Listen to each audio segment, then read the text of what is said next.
Ngayon, makakausap natin via Zoom ang President and Coach ng Philippine Mind Sports Association na si Coach A.B. Bonita. Good morning, Coach! Coach, good morning po. Good morning, Miss Sheila and Paolo. Yes, thank you so much again for, it's been a long time, Coach A.B. Kamusta ka naman? Mabuti naman. Ito, very active and looking forward sa mga activities natin. Then, of course, Coach A.B., umpisahan na natin ang kwentuhan.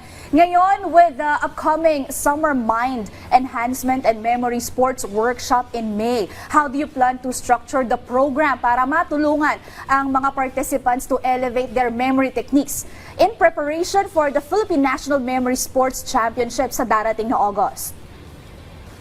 Ngayon, nagsimula na kaming makipag-usap sa mga schools and sa ating mga former athletes para magsimula tayo ulit na makapag-develop ng mga bagong players sa memory sports. At the same time, mas mapaghusay pa yung performance ng ating mga veteran players. Ayan. Ayun. Considering the impressive performance at the Asian Championship last year po, where the team secured 26 medals including 14 golds, how do you maintain the that level of excellence and push for even better results at the upcoming Indonesia Memory Championship in December? So, ang ginagawa po namin, regularly nakikipag-usap kami sa ating mga memory athletes nagte-training din kami. Plus, ang maganda dito, karamihan sa ating mga pro players or memory athletes, may mga kapatid na younger. So, itong younger brothers or younger sisters nila, they look up to their ate or kuya. So, sila ngayon yung pag-gumraduate na, for example, ng kids division yung ating champion, yung magiging mapupunta sa juniors division and yung susunod na nasa lineup of winners natin will be their younger siblings. So, bukod sa aming national training, nakakatulong din yung kanilang mga kapatid para mas mapaghusay yung kanilang mga skills. Alright. Coach A.B., bago para sa kaalaman ng ating mga teammates, ano nga ba ang memory sport? Baka nagugulat sila, meron pala tayong ganitong event.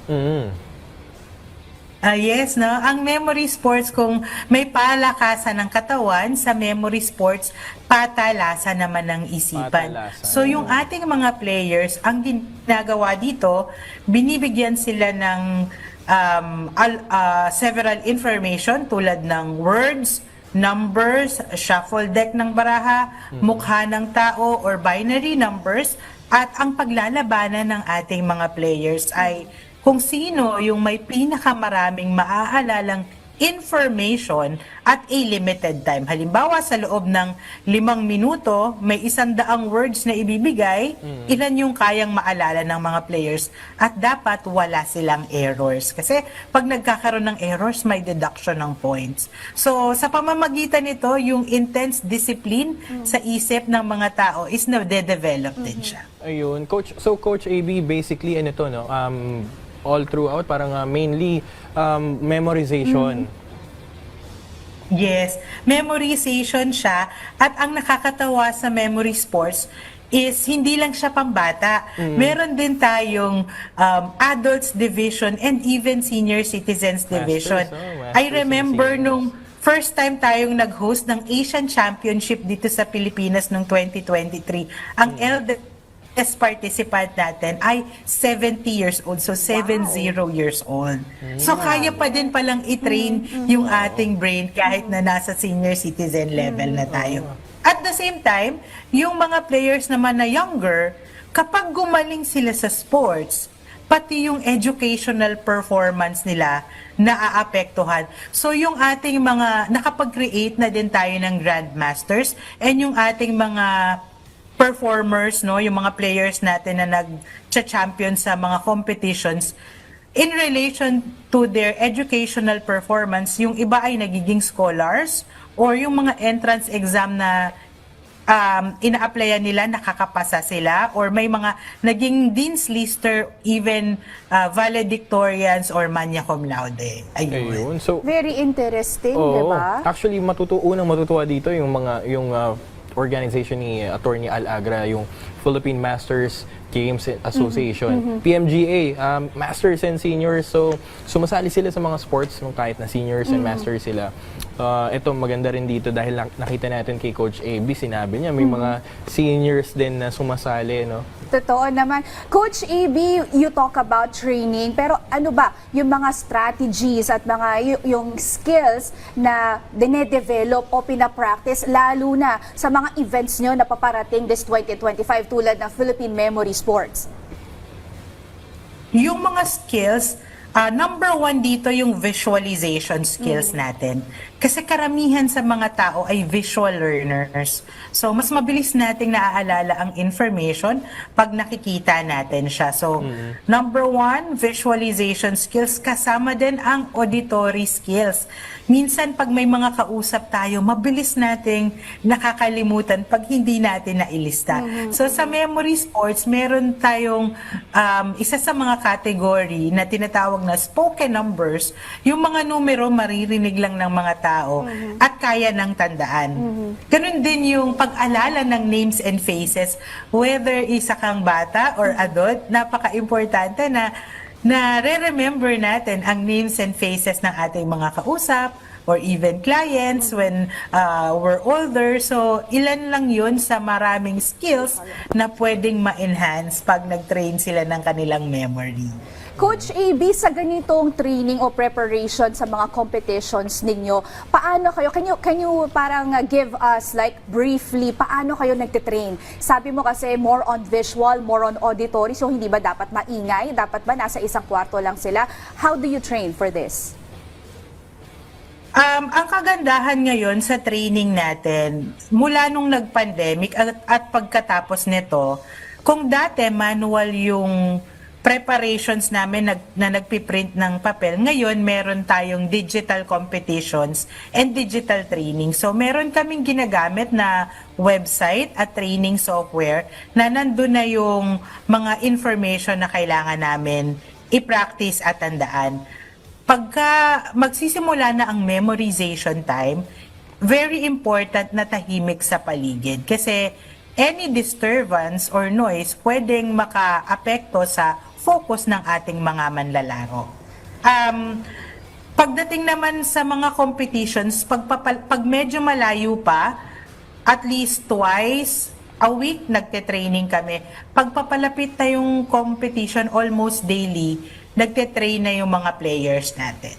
Coach AB, pareho ba ito nung ginawa natin last time? Si Coach AB, nag-guest ko siya sa Inside Sports, sa Memory Sports. So meron siyang pinagawang exercise sa akin, yung visualization. At I'm confident na sinabi ko, perfect ako doon, di ba, Coach? Yes. So, Siyempre, yung wala tinry nang ni coach, Sheila nung nakaraan ay random images naman. So, iba't ibang larawan, kailangan niyang tandaan sa loob lamang ng 5 minuto. Ayan. Ayun. Ayan. Siguro kaya ko rin ma-perfect yan. Oo naman. Ma-perfect ko rin. Kasi pinilit mo si Coach. Coach, walang pilitan to, di ba? Wala. Patas ang ating no? Kahit sila Miss Sheila, nung nag-try siya, from zero knowledge, nung tinry niya yung memory sports, capable pala na maalala ng biglaan yung mga information Talaga, na ibibigay. Following the tips and training procedures natin. Ayun. Pero Coach, kidding aside, no, Coach AB, could you tell us more about the Grandmaster of Memory, Chloe Andrea Galamgam's recognition dun sa PSC All Women Awards 2025? Gaano po ito kalaking achievement para sa kanya at sa buong team?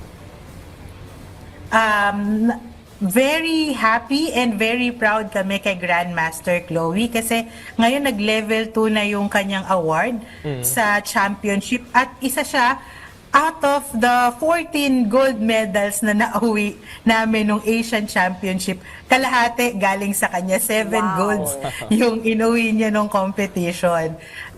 Kaya nung nasabi sa amin na paparangalan siya as one of the major awardees ng All Women Sports Award sa PSC, very uplifting sa spirit, hindi lang for Chloe, pati sa lahat ng mga memory athletes na naglo-look up sa kanya. Lalong-lalo na napatunayan natin na itong memory sports pala na dati is game lang majority ng mga male players, pwedeng makipagsabayan ng ating mga female players din. Coach, you've been a memory athlete. Ngayon, nagko-coach ka na. Gaano kalaki ang impact nito sa'yo at ano yung pakiramdam mo? I mean, definitely, you're the Grandmaster, ang dami niyang nakuhang medals, pero it's also an achievement for you, di ba? Yes. course. Ako'y lubos na natutuwa dahil continue na nag-grow yung ating community. And for me, personally, ang naging epekto nito from me being a memory athlete before, ngayon coach, yung confidence level is mas nag-improve siya dahil nung younger version ko, sobrang mahiyain, hindi ko kayang i-present yung sarili ko. And I was very forgetful before. That's the main reason why I tried memory sports kasi gusto kong ma-improve kahit konti lang yung ability ko to remember information.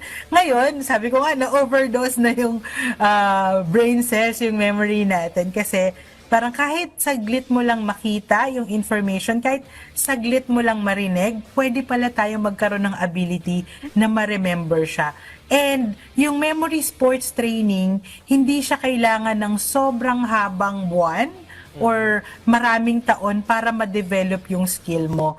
Sometimes, just a few days with the techniques na pwede nilang matutunan sa amin, pwede na maging capable ang isang player to remember large quantities ng information.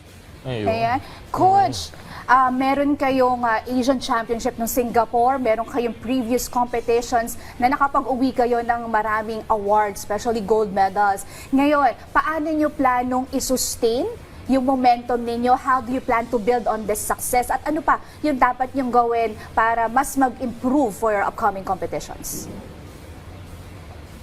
Sa ngayon, nag-start na kaming makipag-usap sa ating mga former memory athletes din na nagko-coach na din ngayon para continue na mag-grow ang ating community. Nakikipag-usap na rin kami sa aming mga colleagues na nasa iba't ibang probinsya para kung dati mostly taga Metro Manila lang ang mga players na nagko-compete, lumaganap na din siya sa Visayas and even sa Mindanao region. And syempre yung isa sa pinaka-pinaghahandaan din namin ngayon is yung sa pagpasok ng Desyembre, ang Indonesia Open Memory Championship. So isa yun sa mga events na nilulook forward ng ating mga players. Coach, last na, kung gusto nila kayong mapanood or meron silang information na gustong malaman, saan ba nila kayo pwedeng makita o puntahan na page or website? And if you have any message, you can go ahead. Ayan. So kung nais nyong matutunan ang memory sports or to explore the mind sports of our memory, pwede nyong hanapin ang The Brain Republic sa Facebook or ang Philippine Mind Sports Association. Pwede nyo ring isulat ang PTV Sports para alam namin na dito nyo kami napanood. And my last message would be, I'm encouraging people to try out yung memory sports at makita nyo yung effect ninyo hindi lang sa larangan ng talas ng isipan, pati sa inyong daily life and sa education. Ayun. Ayan. Thank you so much, Coach Maraming AB. salamat, Coach AB. You are an inspiration to a lot of athletes. At again, congratulations sa inyong mga achievements and good luck sa inyong upcoming events. Ayan, yan si Coach AB Bonita. Thank you so much.